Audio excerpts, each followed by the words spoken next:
This is a production of Cornell University. Amartya and Emma, welcome to Cornell.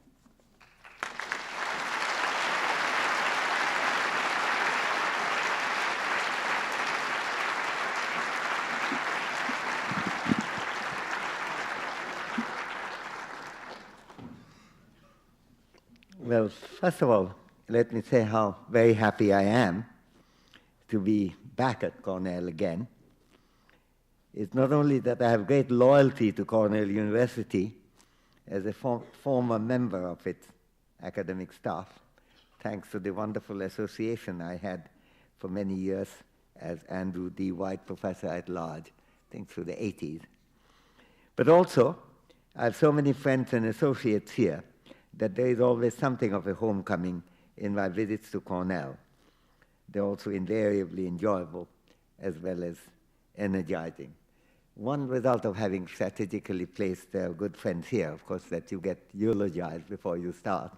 So I think that's a very, let me give you, Carl said there's something he claims he learned from me. I doubt that. But I think what I would like to suggest that that's a very important thing, to plant some friends before you come somewhere and ask them to introduce you. And then you start in a kind of highly elevated plateau, from which, of course, it's quite easy to get to have a precipitate fall, which might yet happen. I do feel very privileged also on this occasion by having the chance of giving this lecture named after Professor George Stahler, an economist of great distinction, whom I had the opportunity of knowing over the decades when I first came here as the Andrew D. White. So I thank you, George, for coming to that, and Dorothy too, and also thank Russell and Diana for making all this possible. Thank you very much. And I'd like to thank the Dean and the Dean Lepage and Carl Schell and Kaushik Basu for their very kind remarks and welcoming me, and thank you all for coming. The theme of my talk is, as you know, capitalism and confusion. This, I should explain, is not a program of making you confused about capitalism. I'm sure generating confusion would be a hard thing to achieve here, given the rigors of Cornell academic discipline. My point rather is that there is a lot of confusion that already exists about the nature and functioning of capitalism, which affects our thinking about how to respond to the present crisis of capitalism. There is a case for addressing the abundance of confusion that we do see today. Not long ago, in the 80s and the 90s, profit-making capitalism seemed triumphant, even though American and European economies had many different problems in the first half of the 20th century, including the experience of the Great Depression in the 1930s. The market economy has been exceptionally dynamic in the long haul of half a century after the end of the Second World War, generating an unprecedented expansion of the global economy. Businesses boomed in all capitalist economies in the West, as well as in the new centers in the East. All this has been seen as ground enough for self-praise of capitalism, reminding us, at least it reminded me, of that increasingly sounded like that heroic verse which I remember reading as a child. Day by day, in every way, I'm getting better and better. While these successes were ringing in, the prominent rivals of capitalism, including the Soviet Union and other communist states, went into a deep decline and finally imploded. In general, the enemies of the capitalist ideology were humble. State-supported social security, which developed in the Western countries largely in the early years after the Second World War, has increasingly been seen as wasteful, and the welfare state has also been described in recent decades as a huge euphemism for profligacy. As the century and the millennium ended only a few years ago, the effectiveness of the market economy and the creativity of the profit motive received glittering acknowledgement and celebration. Those buoyant days have come to a halt. Last year, 2008, was a year of economic crisis. There was first the food crisis, particularly threatening to the hundreds of millions of people who were already a little hungry or food insecure across the world, especially in Africa and parts of Asia. Along with that came an oil crisis, threatening all oil importing countries, and the price of gas at pumps seemed to become the main topic of social conversation last summer, thereby adding insult to injury. By the fall, a huge global economic downturn came in rather suddenly, led by a US recession, and this retrograde movement had been gathering momentum at a frightening rate over the last few months. Appeal had been made as a result to the old enemy, the state, and government finance rescue efforts to shore up capitalism have been large, indeed gigantic. Not long ago, $1 billion seemed like a huge sum, but thanks to the bailouts, one after another, it sounds right now like a pittance. The patient, however, seems quite resistant to recovery. If the fever in the stock market is gone one day, it seems to be back the day after. And meanwhile, people lose employment and wages, get evicted out of their homes, and forego medical care and essential purchases because of lack of means.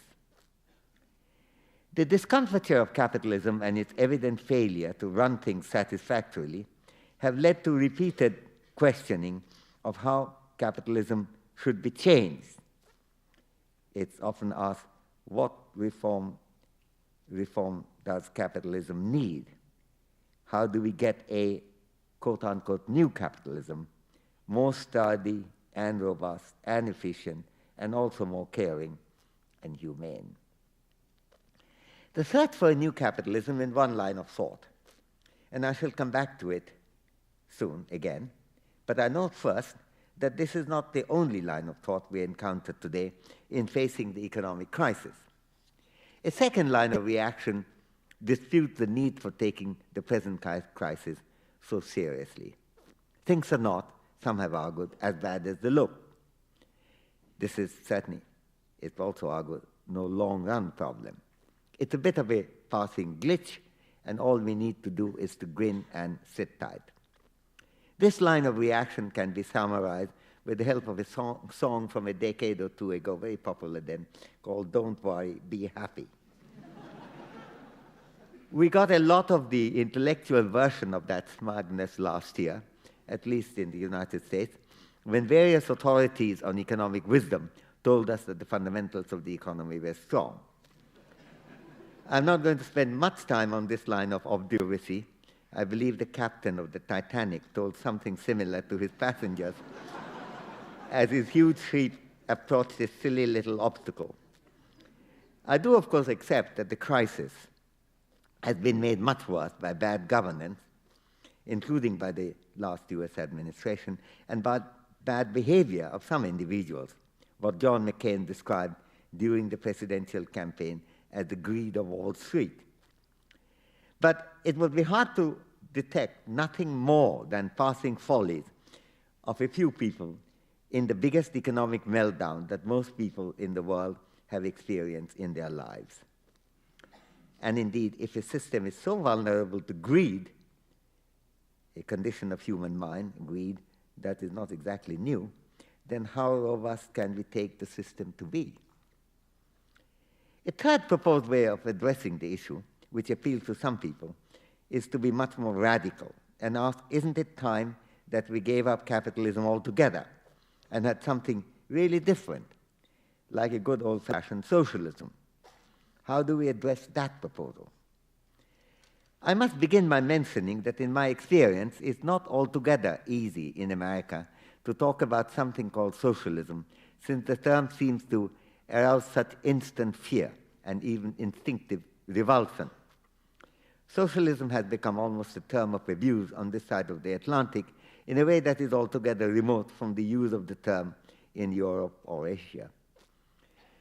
To greet others here by describing oneself as a socialist is almost like greeting them by saying, "Good morning, friends, let me introduce myself. I'm a great champion of burglary." If you want to be pally, I would suggest you look for some other way of introducing yourself. However, I must emphasize that this is not the main problem in looking towards socialism for a solution to our present problems. The main difficulty is in ascertaining what it is that we might mean by socialism. In European and Asian usage, the term socialism is not really distinguished from wanting a mixture of government institutions and markets. And it's this reinterpretation of socialism that allowed François Mitterrand yesterday and allows Gordon Brown today to be seen as a socialist, leading the Socialist Party in France or the Labour Party in Britain. Given that definition, proposing socialism as a solution is not so much an answer to the question asked as it is a question on its own. What balance of institutions linked with market, government, cooperatives, or NGOs should be rightly chosen? To be sure, there was not long ago a fairly well-defined way of characterizing socialism, namely as an economic system where all means of production are state-owned. That was the sense in which, say, the Soviet Union tried to be a socialist economy. It's also true that Soviet Union did have some major successes, for example, in sending all the children to school from the European end to the far-stretched provinces in what had been very backward parts of Asia, and in other things too, like launching the Sputnik and stealing a march on the United States. But the fact is that the Soviet economy, after some early burst of energy, functioned almost as badly as its politics, and it can hardly serve as a model for any country to emulate today. Professor Stoller can tell us a great deal more about it than I can, but I must confess I do think that to propose socialism in the Soviet sense as a solution to the crisis of capitalism would be a real cry of despair. We can still note the good things that a socialist system can achieve, and indeed parts of that wisdom have been used fairly widely in Europe and Asia, but for a solution to the present crisis, we can hardly suggest adopting a Soviet-style socialist system. Where then we look for a solution to our problems? So what about a new and reformed capitalism? A call for which, as I mentioned earlier, is often heard across the world today, and the rhetoric is particularly intense in Europe. But what exactly is capitalism? If the present system is reformed, how would we know whether we have a new capitalism or something quite different? Capitalism is not much more clearly defined than is socialism. The standard definition, well reflected in textbooks, seems to take reliance on markets for economic transaction as a necessary qualification for an economy to be seen as capitalist. And in a similar way, dependence on the profit motive and on individual entitlement based on private ownership are seen as typical features of capitalism. So there we do have a fairly clear-cut definition. However, if these are really necessary requirements of capitalism, are the economic systems we currently have and describe as capitalist, for example, in Europe and America, are they genuinely capitalist? There's a big confusion here in defining capitalism in one way and illustrating its manifestation in a completely different way.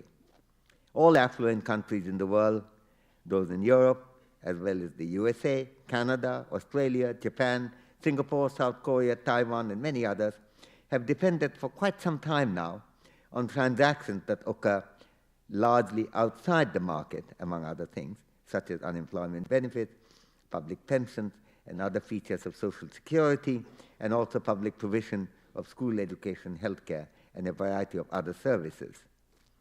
The creditable performance of the alleged capitalist systems in the days when things seemed to move steadily forward drew on a combination of institutions that went much beyond relying only on profit-maximizing market economy.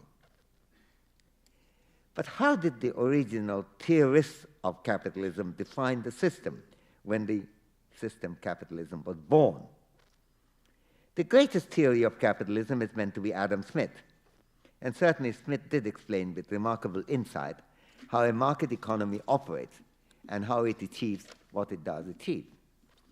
The benefits of division of labor, of specialization, of the economy of large scale, all came into his definitive analysis of the efficiency of the market economy. But did Smith praise a system that relies only on the market system and nothing else? It would be hard to find anything in Smith's vast writing that would permit us to take that view. Smith did not take the pure market mechanism to be a freestanding performer of excellence, nor did he take the profit motive to be all that is needed. As it happened, Smith never used the term capitalism at all in any of his writings, at least so far I've been able to determine by going through all his work. At the moment I'm writing the foreword to the 250th anniversary edition of Theory of Moral Sentiment, not forward, introduction, longish introduction, Moral Sentiment, published in 1759, exactly 250, a quarter of a millennium ago. So it gave me a chance to run through it, and certainly I don't find any word like that anywhere. And it would also be hard to carve out from his works, and that's the more important point, any theory of the sufficiency of the market economy, as opposed to the necessity of the market economy, or of the adequacy of profit-seeking as a motive, as opposed to its productivity in the areas where it does work. Despite Smith's frequent discussion of the importance of motivations other than self-interest, he has somehow developed a reputation of being a champion of the unique pursuit of self-interest by all human beings, even what John McCain might recognize as the greed of Wall Street.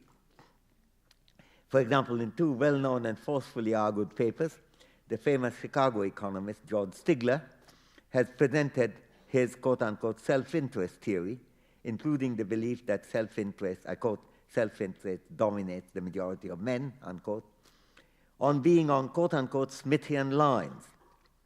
Stigler did not get this right, since Smith definitely did not take that view and argued for the importance of many motivations, including generosity and public spirit, as being extremely important values and useful ones. And yet Stigler was not being idiosyncratic in that diagnosis, since it has been such a common diagnosis over the last 100 years or so. Being the champion of profit motive is indeed the standard view of Adam Smith that has been powerfully promoted by many writers who constantly invoke Smith to support their defense of profit-centered capitalism. Stephen Leacock, who is quite remarkable as being both an economist and a writer of limericks, explained this dynamic in a cheerful poem. By the way, I was reminded of one of Stephen Leacock's stories when Carl Schell was describing Truman Burley's having to study economics because he did want to do history, and then having to start math because he was wanted to do economics. And the story, in his case, had a happy ending. In Leacock's story, it doesn't. This is a man who wanted to know English better, and he was told that he had to do Latin. So then he went to Latin, and then he was told that he couldn't really do Latin very well without also going into the proto-language from which Greek and Latin both developed. Well, he studied that, whatever document that exists, and then he was told he couldn't study it very well without knowing Sanskrit. So he went into Sanskrit, and then somebody told him that Sanskrit cannot be fully understood without knowing the old, ancient Iranian. And so he looked for it, and then he was told it's extinct, and there's not a single book on that. And the tragedy is that he then says that there's no way I can learn better English now. Now, this is one of Leacock's poem about Adam Smith, by the way. It goes like this. Adam Smith, listen what I charge you with. Didn't you say in a class one day that selfishness was bound to pay? Of all doctrines, that was the pit wasn't it, Smith? Now, this is quite a standard view of Shakespeare, of Smith. And I'm afraid Shakespeare is coming, I warn you. The standard view of Smith, because he had some, he may write about generosity, public spirit, theory of moral sentiments, of his writing introduction is full of it. But unfortunately, this is the view. And so now, to paraphrase Shakespeare, while some men are born small, some achieve smallness, Adam Smith has as much smallness thrust upon him.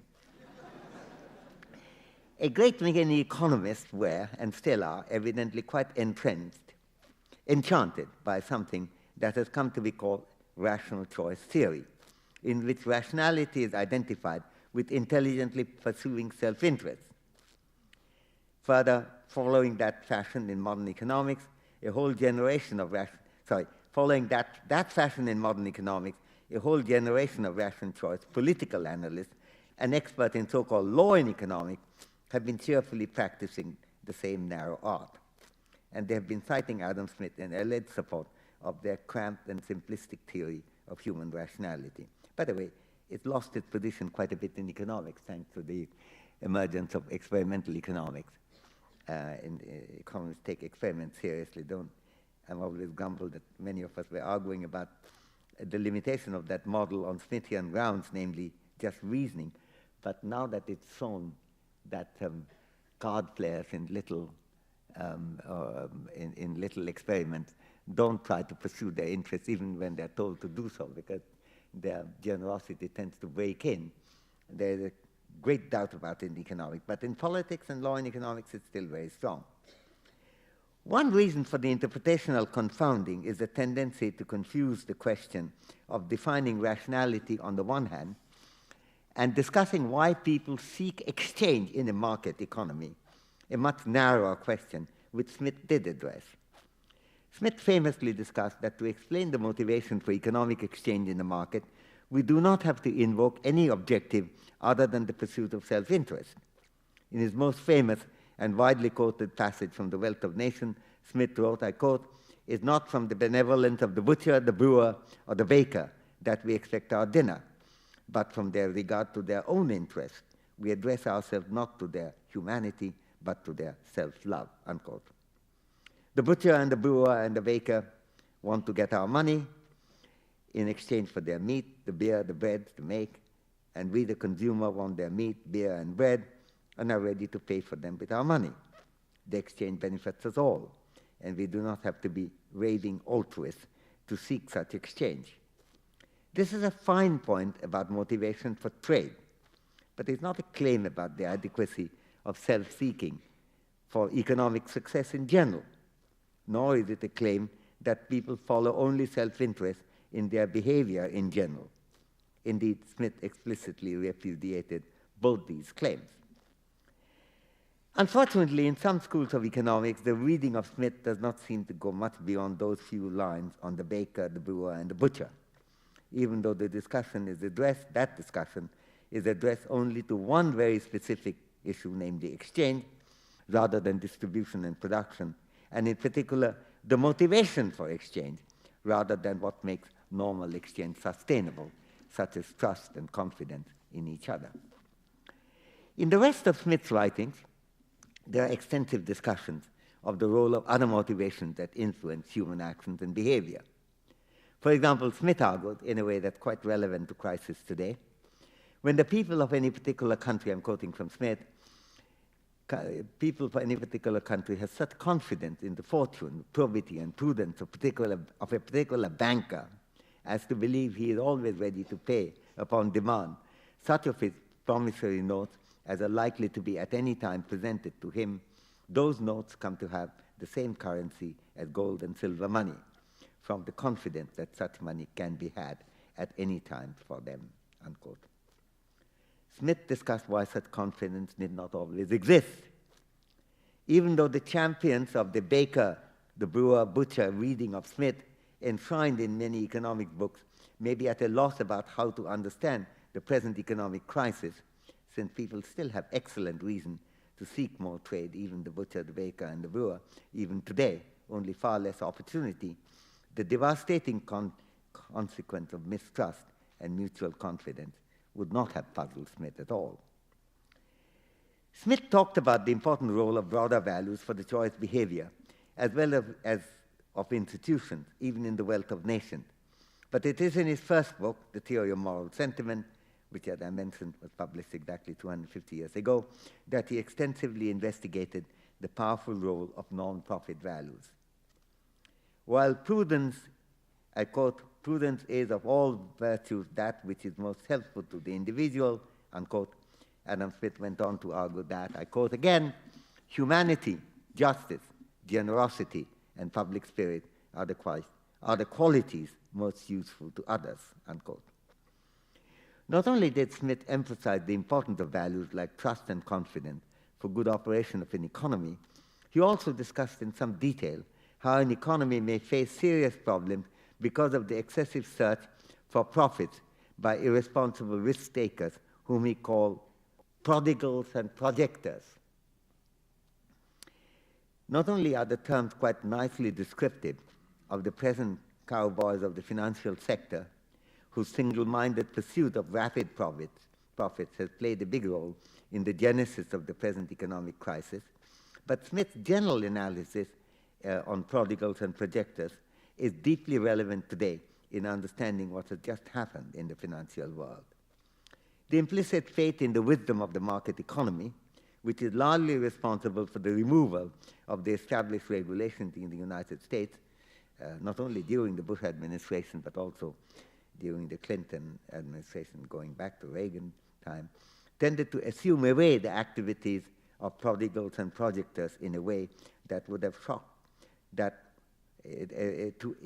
to assume away the activities of prodigals and projectors in a way that would have shocked the person who is so often taken to be the theorist of pure capitalist economy. For historical interest, it's important to note, and it's not been much commented on, I haven't seen any discussion on it in this context, that Smith had to face considerable resistance to his criticism of the market economy during his own lifetime. For example, the great political philosopher Jeremy Bentham wrote to Smith a long letter questioning this part of his analysis and disputing in particular Smith's remarks about the so-called projectors and prodigals and projectors. It's quite interesting. Here is a political theorist lecturing not only the leading economist of his time on economics, but also possibly the leading economist for very long in history. And also here's someone lecturing Smith on how the market functions. And there are some lovely sentences in Bentham's writing when he's explaining to Smith how the market economy operates. I might say that he also went to see Smith, and he came away with the impression, since Smith was a very polite man, he went all the way to Kirkcaldy, that he had persuaded Smith, and he, I think, confessed to a friend that he expects that in the next edition of the Wealth of Nations, this particular passage will be revised. I might say not a single word was revised in the next edition. Among Jeremy Bentham's argument was his claim that those whom Smith called projectors were also the innovators and pioneers of economic progress. As it happened, Bentham did not manage to persuade Smith, as I just mentioned. Smith knew the distinction between innovating and projecting well enough. And now, more than 2 centuries later, the distinction remains sadly relevant as we try to understand the nature and causation of the crisis that has hit the world of finance, including I won't have time to discuss that, the prosperity of the financial sector has been taken by so many people as an indication of its high level of productivity, completely overlooking the kind of short-run benefit that you can get from projection and prodigality, which Smith talked about. Now, if trust has broken down in the markets today, there are in fact good reasons for mistrust and the breakdown of assurance in the world today. The obligations and responsibilities associated with transactions have in recent years become much harder to trace, thanks to the rapid development of secondary markets involving derivatives and other financial instruments. This has occurred at a time, particularly important time, when plentiful availability of credit partly driven by huge, indeed gigantic trade surpluses of some economies, most prominently China, has magnified the scale and the opportunity of brash operations. A subprime lender who misleads a borrower into taking unwise risks can now pass off the financial instrument to other parties remote from the original transaction. The need for supervision and regulation has become much stronger over the recent years, and yet the supervisory role of the government, in the United States in particular, has been over the period sharply curtailed, fed by an increasing belief in the self-regulatory nature of the market economy. Precisely as the need for state surveillance has grown, the provision of the needed supervision has shrunk.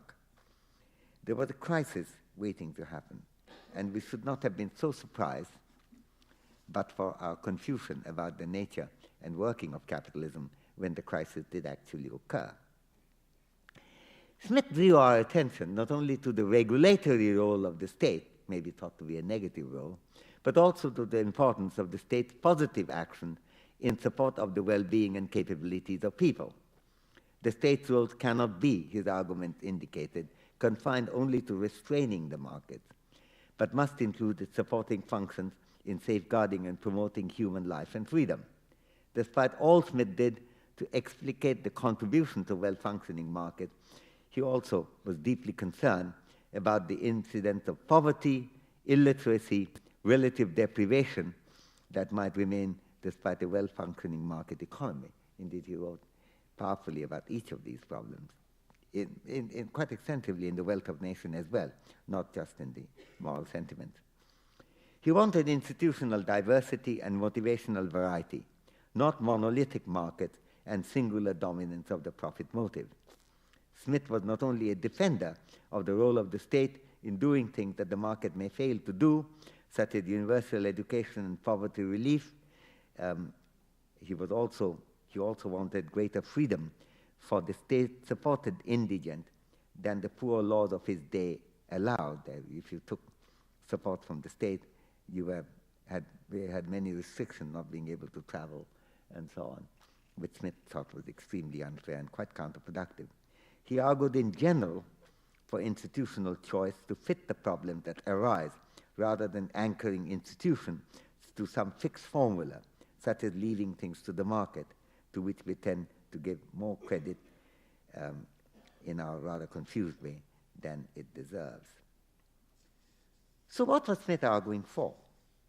What kind of a system? Capitalism, socialism, or what?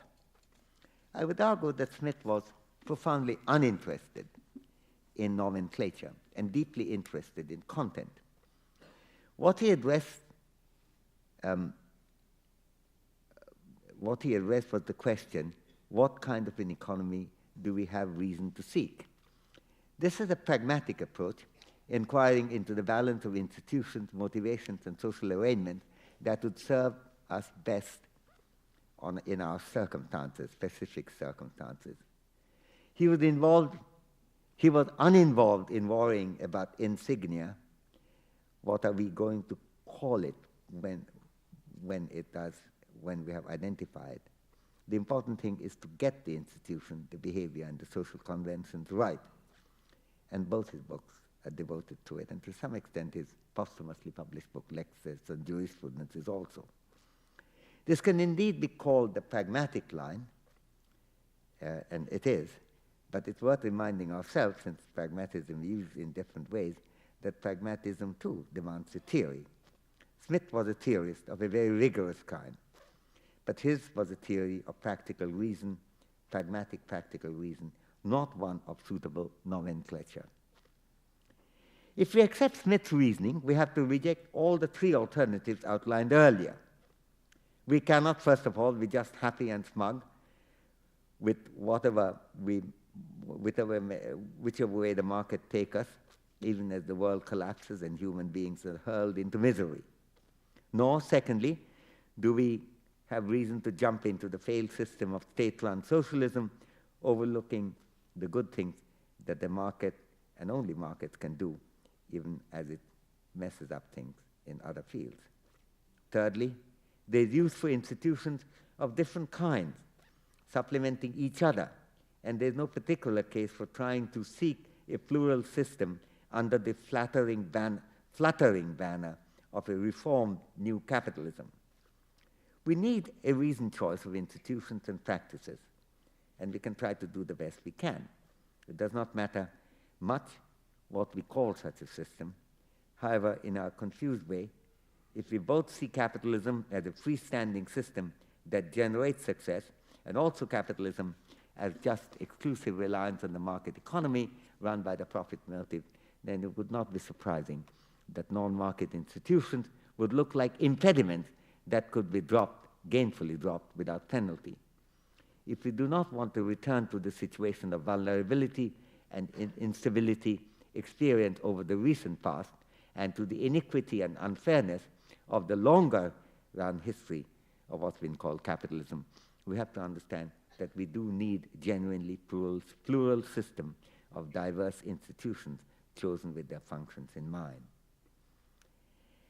A particular issue to take up in this context is the acknowledgement of the need for the state to provide health care and to promote public health in general as a part of its diverse obligations. The issue of health care is particularly important today in the United States, since it's the only rich country in the world that does not have some kind of a universal health care arranged by the state. That the market economy can be particularly bad in delivering public goods, such as education and health care, has been discussed by some of the great economists of our time, including Paul Samuelson and Kenneth Arrow. Samuelson pioneered the analysis of so-called public goods, in which one person's consumption of a good is compatible with that of another, in contrast with what are called private goods, like a toothbrush, in which your toothbrush is definitely not mine. Good epidemiology, like greater security, is consumed by all, and even the interdependence of health conditions, particularly through infectious conditions, but also through general epidemiological planning, make the public good model deeply relevant to healthcare.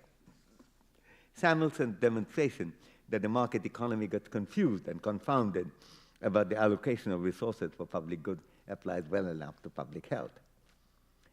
Kenneth Arrow, on the other hand, discussed the fact that in medical services there are huge problems connected with information. One problem is that of asymmetry of information in the market for healthcare and for health insurance. A person often has very little knowledge of the medical characteristics of illness and the availability of effective remedies, and therefore cannot choose the treatment that would be best for him or her in a way that the person can choose, say, the best shirt for personal use. This kind of asymmetry had been beautifully described by George Akerlof as a market for lemons, the seller of a chronically faulty car. Lemons, in that sense, knows a lot more about it than does the buyer. By the way, the market for lemons was first given as a seminar in my seminar in Delhi School of Economics. And I have to explain quite a lot of my colleagues took lemon to be comparable with lime. There was a huge problem involved in that, in explaining. Because of this asymmetry of information between the patient and the doctor, the buyer and the seller, the market for private healthcare can hardly function like the market for shirts with all the efficiency that the market economy can produce. This is, however, only one of many informational problems of the market economy. When Akerlof was jointly honored by the Nobel Foundation, along with Joe Stiglitz and Mike Spence, there are many contributions on the reach and limits of the informational side of markets received well-justified attention. One of the problems discussed by Kenneth Arrow himself comes from the fact that the private insurer of healthcare had good profit-based incentive to deny healthcare to anyone who is more prone to illness, and this makes private health insurance deeply problematic for those who need it most. The combined effect of these works and those of many others, of these works, these published, these economic contributions, and those of many others over the last few decades, is to make us understand that some system of health delivery other than relying on the market-based allocation with private insurance is badly needed for fairness as well as efficiency of public health. Not surprisingly, despite the US being perhaps the richest country in the world, and despite it spend much more, indeed immeasurably, immensely more than any other country on health expenditure per head, the health achievements of the United States are worse than those of many much poorer countries. Here again, confusion can have a very negative effect. This is particularly important in this case, since part of the problem with fixing healthcare in the USA is one of public attitude and understanding. There are hugely distorted perceptions of what happens under a national health service provided by the state. For example, it's common to assume that no one has any choice of doctors in a European national health service, which is, of course, not at all the case. Why the resilience of this confusion is difficult to see. Part of the reason is that a wrong belief, once established, is very hard to dislodge. Socialized medicine, quote unquote, like socialism itself, is almost a term of abuse in America, in contrast with every country in Europe and many countries across the world. Is this because, it's a frivolous suggestion by the way, is this because American mothers make their children eat more spinach by threatening them with socialized medicine? While I must protest against that unfounded allegation and stand up for the American mother, I must also ask for more public discussion on how social delivery of medical care actually works in Europe and in many countries in other parts of the world. There are seriously distorted fears here that need a deep re-examination in public discussion. Confusion can indeed be very bad for human health. While asserting this, I also argued in a recent article in the New York Review, while asserting just now what I said about healthcare, that there is a further need, on grounds of pragmatism, to have a better understanding of the options that exist. In the context of the US discussion of healthcare through the state, there has been an over-concentration on the Canadian system that makes it very hard to have private health care, whereas in Europe, the National Health Service provides care for all, covering absolutely everybody, but also allows private practice and private health insurance in addition to state coverage, if anyone wants to have it and can afford it. Even though it's easy to understand the justified criticism of unequal health care that many people see as a reason for not allowing private practice in medicine or private insurance of health as an additional facility, it seems very odd to allow rich people to spend their money freely without any restriction on yachts and villas, but not on things that matter most to them, namely MRI and CT scans. Rich Canadians today can now come to the USA for special medical care. But if America became like Canada in this respect, then there would not be an obvious place for the rich to go for extra medical care, so that the extra money would have to be spent on special yachts instead. If I take our clue from Adam Smith's argument for pragmatism and for a diversity of institutions, along with making room for a variety of motivations, there are practical moves we can make which would make a huge difference to the world in which we live. Before I end this talk, I must say a few words on the issue of the environment, since that is another area in which the market economy has some built-in difficulties. The effect of our actions extend well beyond our own lives, and may well stretch also beyond the present generation and our own time. We can warm up the world, pollute the waters, poison the air in a way that may leave a lasting and accumulating impact on the future generations. The signaling of profits would not automatically reflect these dire consequences of our actions, which economists often call, quote-unquote, external effects. We have to go beyond the market and the profit motive, and it can be asked whether we should go towards an institutional remedy or a motivational remedy in a pragmatic system. The answer would seem to be both. Indeed, the institutional route and the valuational route offer distinct but combinable ways of countering what the markets overlook. We can seek a solution either through the enlarging of the concerns and values that are reflected in our choices and actions, so that we take note of the impact of our actions on the environment and on others, and through broadening the institutional framework of economic decisions, so that the prices are adjusted through taxes, subsidies, and other lines of governmental intervention. The former focuses on the motivations and norms that inspire us, where the latter concentrates on the institutions that shape our assessment of gains and losses from our actual behavior. If people were to care spontaneously and individually about the effects of their actions on the environment, and through that about their effects on others, then the need for institutional reform would be to that extent reduced. On the other hand, if institutions were cogently reshaped, for example, through taxes and subsidies, and through extending appropriate property rights, so that individual profits thus adjusted would better reflect the effects on the environment, and through that the effects on others, then the necessity for value formation would be to that extent reduced. We can get help from both, from value formation that makes us more sensitive to the environmental losses in our choices and acts, and from changed institutional arrangements whereby the adverse effects of these activities are translated into private costs that the individuals involved are made to bear.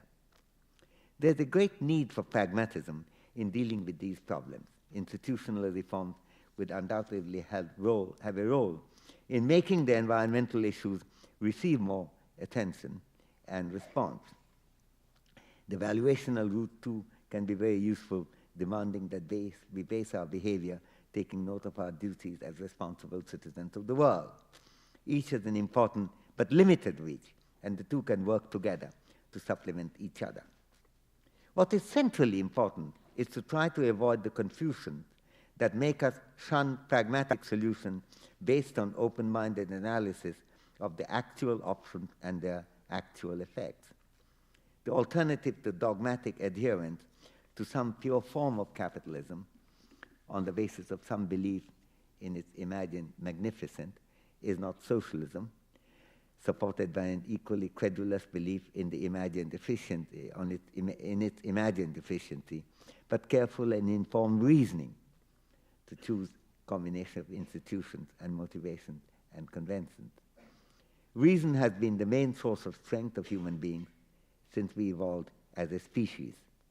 Our economic problems demand a larger role of the same source of human strength. The inequalities and the instabilities of the economic world can be best tackled, not by faith in some predetermined rigid system or other, but by making our choices correspond to informed practical reasoning. This is indeed the discipline that the pragmatic solution demands. Thank you.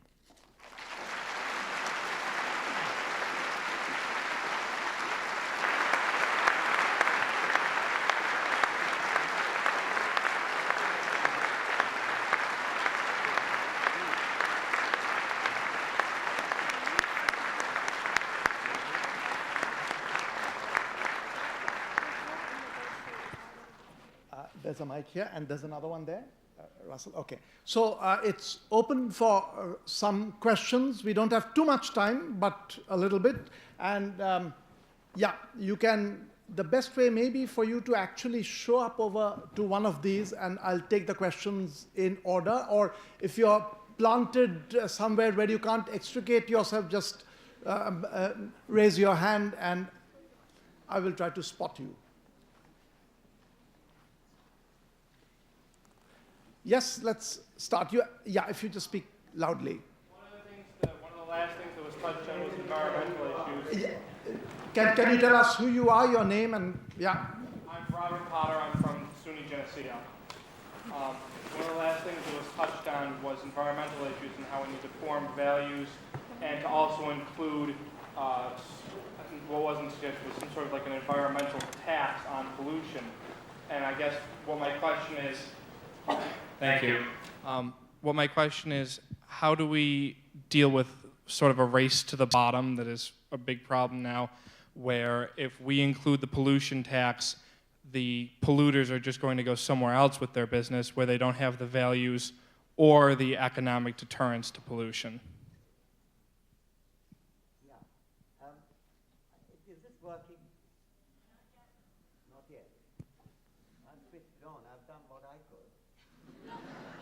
There's a green light here. It is working, I think, but not very loudly well. enough. Where's the microphone? Yeah. Oh, why don't you use this? Has this got buried? Is this any better? Yeah. Okay, I'll try that. I didn't for many years know what a tie is used for, because it seems like such a useless apparel. But I know that it is for microphone. And for hundreds of years, people were waiting for this evolution to take place. Okay, is that okay, more or less? Yeah. Okay. I could try that other thing too when it's. Yeah. Yeah. Well, I think when you said that taxes, I mean, that tax is only one of them. I was saying institutional reform. There are various kinds of institutional reforms that you need, and we can discuss them. But tax is certainly one of them, yes. But, this idea that is migrating elsewhere depends on the idea that somehow policies on environment can be done by a country on its own. And that, I think, is ridiculous, like just as it's ridiculous in defense. It's also ridiculous about the environment. You need multilateralism for all of them. And in order for it to work, you could have a variety of systems, but one of them is a general agreement on such taxes. Now then, if everyone is agreed, but there's somebody who does not want to, then you can deal with it, because if multilaterally everybody had agreed, then you can put punitive results on that country which doesn't follow it. There are all kinds of ways, and you can work out, if you're interested as an economist, in the game forms of that. But it certainly can be done with considerable ease, provided you take a multilateral world. I think the big change, since there wasn't a change talk on the present political challenges in the United States in particular, I think one big thing is the need for U.S. embracing the demands of multilateralism. And it doesn't help that the Kyoto Agreement did not get ratified by the Americans. And so, now naturally, if you unilaterally put taxes, then you get into a huge problem. But you have to do it on the basis of a global understanding. The Kyoto was not adequately covered, its coverage was not adequately large, and the membership of the countries was limited too. But what you need is to go in this direction. And there's no time better than this with the present moment, to go in that direction. So you're right to worry about it, but it's not a problem without a solution. Yes, okay. John, can you, yeah. It's coming up. Okay. Why don't you introduce yourself and then ask? Yeah. Sure. My name is Anu Meha. I'm a student of public policy. I didn't get the name. Anu Meha. I know, yeah.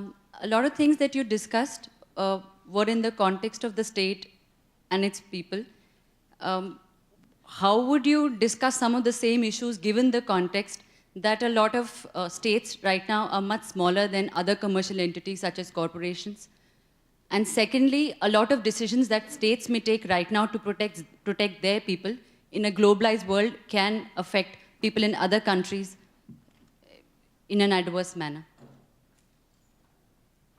Yeah, I think these are good questions. I think being small in itself is not necessarily a limitation.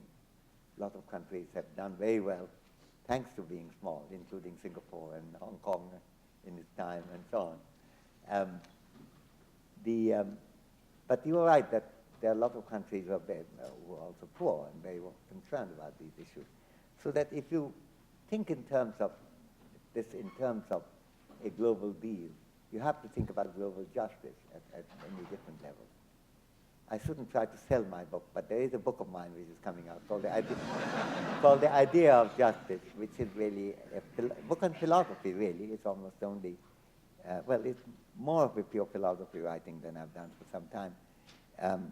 But it also discusses why the idea of a justice without global justice is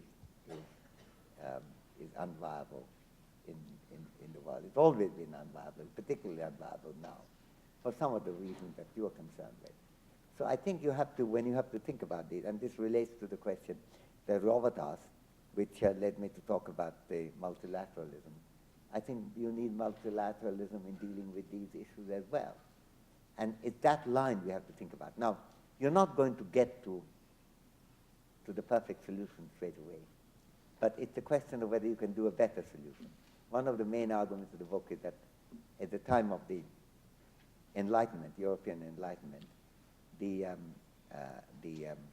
there were two basic trends of thought. One was a line which took towards social contract, Hobbes and Locke and Rousseau and Kant, where you are asking the question about an ideal society and particularly ideal set of institutions, perfectly just set of institutions.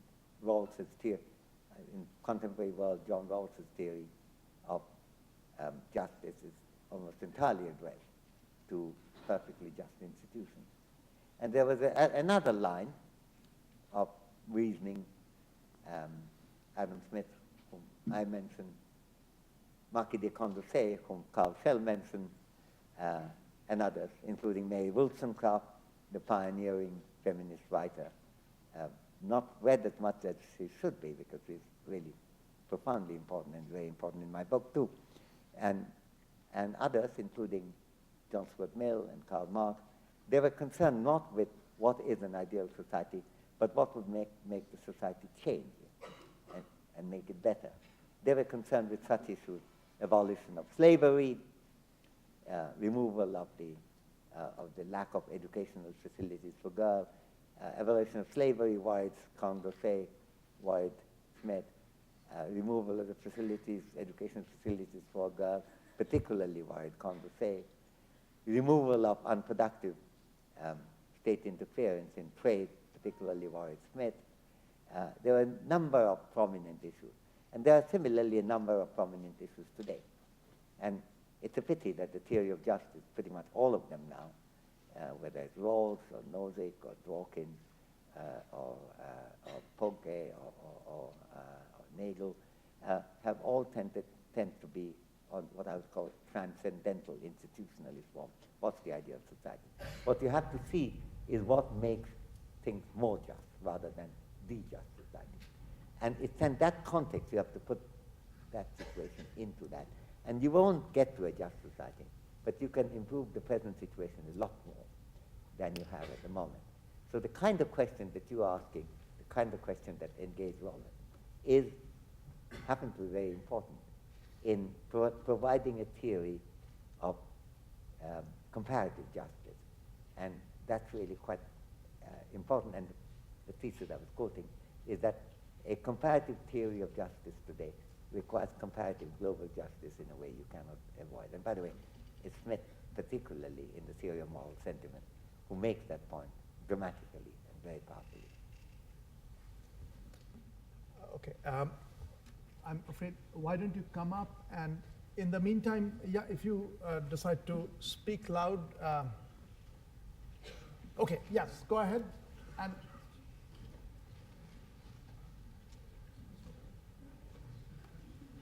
okay, why don't you give it to him, and I'll keep you waiting for just a moment as soon as this Thank is you, done. Professor Amartya Sen. My name is Zhang Nguyen. I'm from Vietnam, and I'm very interested in one of the key issues that you said to us during your speech, that is the contrast between capitalism and socialism. And everybody here knows that exactly 20 years ago, the whole world witnessed the collapse of the Berlin Wall. And 1 year later, we witnessed the collapse of the Soviet Union. And the whole world thought that communism and socialism is dying. And then 20 years later, the whole world witnessed the collapse of the fundamentals of capitalism, that is the banking sector, the financial sector. And then you introduce in your speech that we cannot resort to the socialism, and we try to reform capitalism. But my question is there should be a mixture of both socialism and capitalism, because at the beginning of a new administration, all the president of the United States always said that they try to reform capitalism, reform the Washington, D.C. And then at the end of the administration, we see that there's something wrong, there's something failure in their policies. So what exactly is your idea that we should do to avoid a society of so many failure, unavoidable failure like this? Thank you. I think the question you're asking is immensely important. But what I would have to persuade you to is that you should not think in terms of what mixture of capitalism and socialism, because that's already going in the insignia territory. I think what you have looked for is what combination of institutions we want. So you're not driven by wanting a mixture of capitalism and socialism. You're driven by having the right combination of institutions, motivations, and conventions. Now, once that's done, then you might say, well, this is the way to mixture of capital and socialism, and it would be. But that did not work for you algorithmically to get it there. So that's the way to think about it, I think. But it comes to, it addresses the same concern that you have. Each system has this defect, and how do we cure? They have defect because the institutions have limited reach, but they have useful reach. And so the question, and I think it's a Smithian question, I tried to suggest in the New York Review article, that if we look for the institutional, institutional mixture that we want today, what we try to do is exactly the program that Adam Smith outlined in 1776, namely what combination of institutions and motivation would make, at this moment, things improve more than we can otherwise achieve. And I think that's the right question. But it will end up being a mixture of capital and socialism. But don't go there in asking the question in that form, because then you get trapped into this is capitalism, this is socialism. Forget that. Just ignore the insignia as much as possible. Thank you. I've counted 9 hands, but we are going to allow just 2 more questions. I'm afraid very short of time, so please. My name is Michael Latham. I'm a professor of international nutrition and a medical doctor. I'm not an economist. I would like to ask you to comment on the situation in your country, India, where it's the largest capitalist country in the world, the largest democracy in the world, doing quite well economically, but you have a greater percentage of malnourished children than the poorest countries in Africa, more women with anemia. If you look over your shoulders at your neighbor, which I'm not sure whether it's capitalist or what you describe it, certainly not democratic, has far fewer, lower percentage of malnourished children. What should India be doing about this if it maintains this form of capitalism that it has now? Well, you know, since I've been writing about it for 40 years, and without much success, the first thing that India has to do is to recognize this to be a big problem. And for that you need advocacy as much as analysis. And I'm a great believer in the combination of the two. And to some extent, the problem of neglect of women, which being big in India, is more appreciated now than it was even 10 years ago. When I started in the early 60s, so how many? A long time ago, 45 years ago, when I first started teaching in Delhi School of Economics, I remember my interest in gender was treated as an eccentricity, as an amiable eccentricity. People were very indulgent in my interest in that. But the lefties told me that class was the only thing that mattered.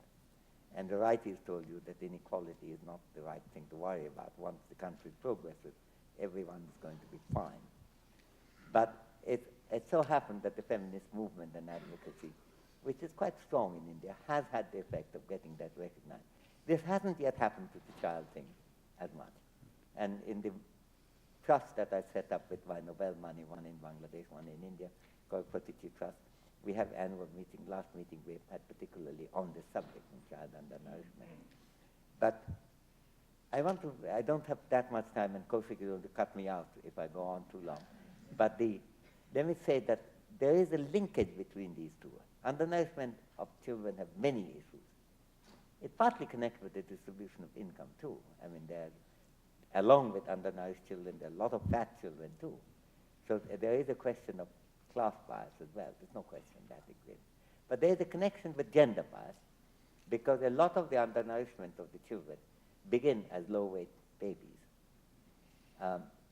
India has the frequency of one of the highest frequencies in the world. South Asia is very much like the rest of South Asia, very much like India. So you can say South Asia, but let's say India, since the question you asked is about India and where the debate is at the moment on this subject. As far as India is concerned, it has one of the highest rates of maternal undernourishment, one of the highest rates of low birth babies, one of the highest rates of child undernourishment beyond the neonatal period as well. And here's an interesting contrast, the highest rate of cardiac problems, controlling for all the standard factors. And there is a connection. I come to the last, the last I'll come to last. So the earlier bit is that is the mother's undernourishment, and that's connected with gender inequality and the conventions in society of whose interests are not recognized as being serious, the kind of sacrificial role of, usually like all sacrifices, hugely eulogized, hugely praised. Instead of getting adequate food, you get a tremendous amount of praise, which is a Bengali proverb saying that you cannot wash it and eat it. And that applies to praise very much. And unfortunately, it has that effect of producing low underweight babies, and that has a profound effect on making them more vulnerable and continuing that. Now, the bad effect, and in some way the ray of hope is the last bit, the cardiac connection. This was actually originally emerged in a study in Southampton by David, I'm trying to think his name, David begins with B, David Barker,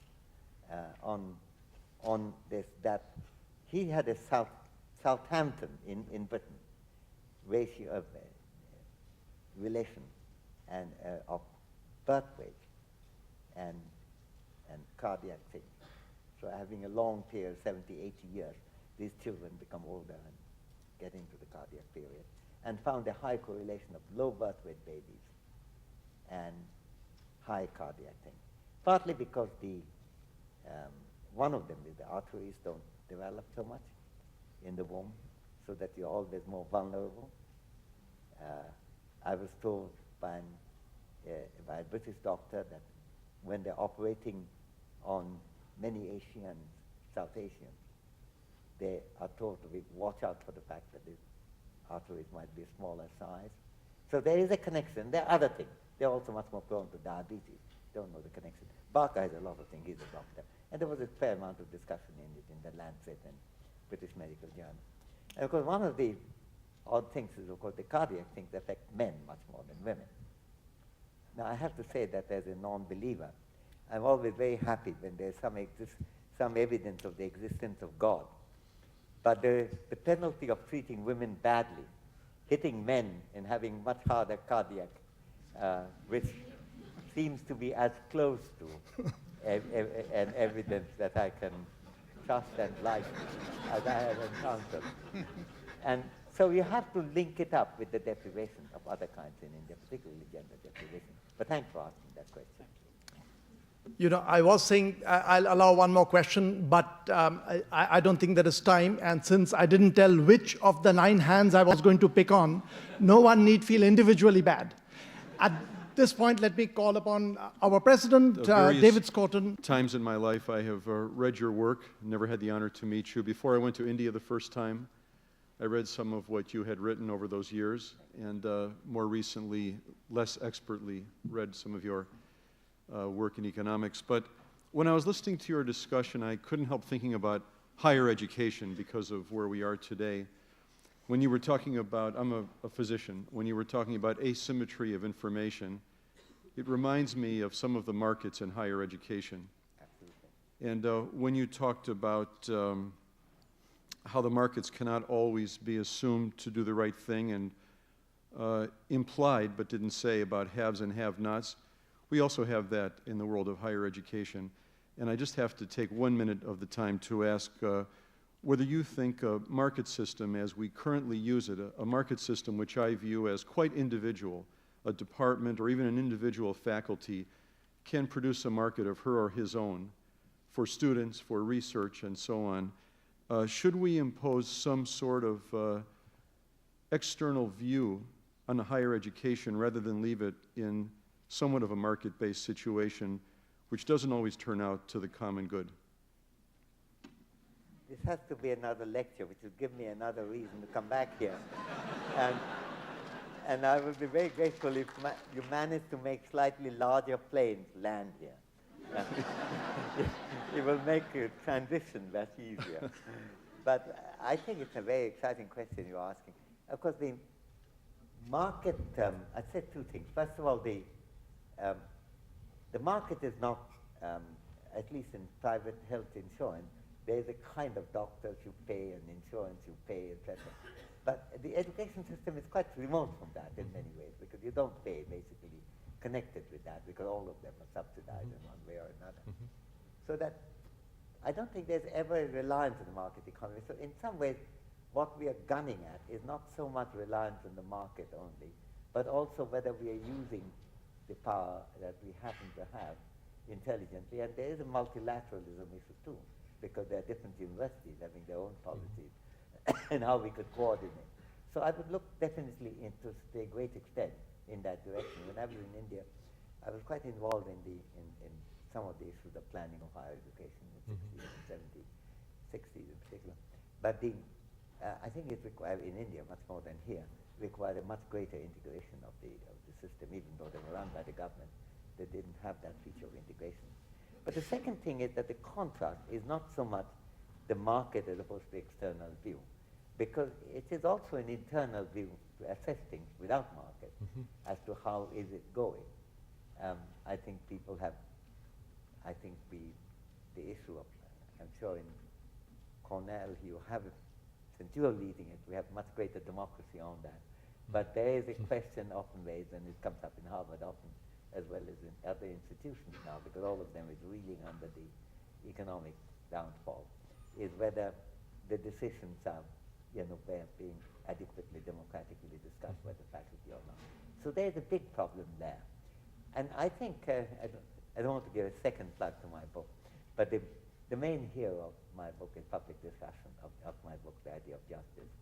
That understanding of justice, content of it, or understanding the demands of justice are really basically impossible without public discussion in an open way. And I think it applies to education in an enormous way. And that's really what we're looking at there, rather than market or non-market.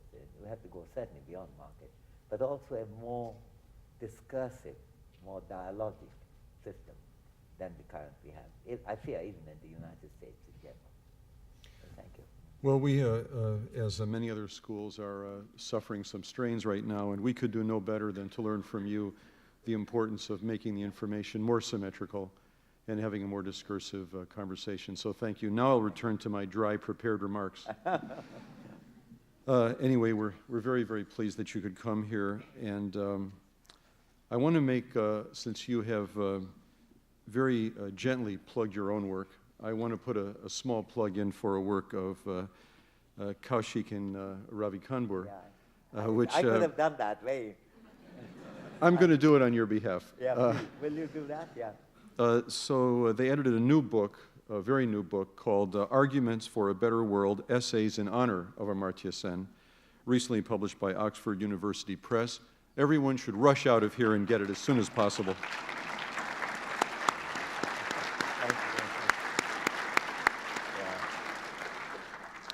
You mentioned your earlier work here as an A.D. White professor at large. I wanted to just remind the audience that those were halcyon years for us from 1978 to 1984. And we would like to work it out so that you can come back whenever you like and be a special professor. I want to take the occasion again to thank the Hawkins and to thank George and the Stollers for inspiring it and making it possible, as was said. And it would be hard to imagine a more auspicious beginning to what I'm convinced will become a fixture and an institution on our campus, and want to take the occasion again on behalf of all of the people here and the 30,000 people behind them to thank you for gracing Cornell yet again with your presence. And thanks everyone for making this possible.